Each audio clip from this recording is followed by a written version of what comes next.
The protests at Amini's grave brought this huge crowd to honor the woman whose death has become a rallying cry for regime change in Iran.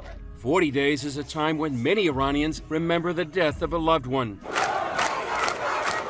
Now, more than a month after her death, the protests are continuing inside Iran, even though more than 200 have been killed by the regime. Outside of Iran, women cutting their own hair has become a sign of standing with the women of Iran. At the recent ICEJ Feast of Tabernacles celebration in Jerusalem, Sharon Haskell, a member of Israel's parliament, joined the protests. In the light of these protests, I would like to join them in a global movement, Jin Jian Asadi, Women, Life, Freedom.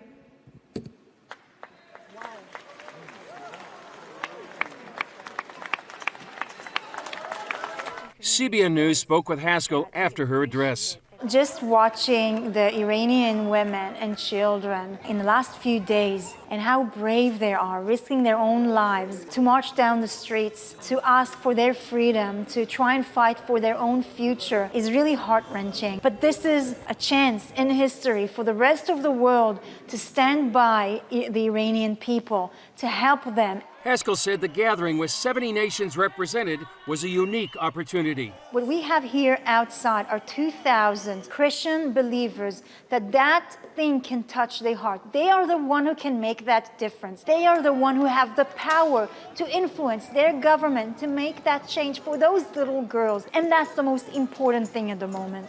These two Iranian exiles also attended the feast and expressed what they're hearing from the streets of Iran. People say we don't need Islamic regime and they want to be free, but the government say no, just you have to do this one, you have to do this one. Yeah, and then that's why they kill people daily. Iranians have protested before, but Saeed says this time it's not the same. This time is very different.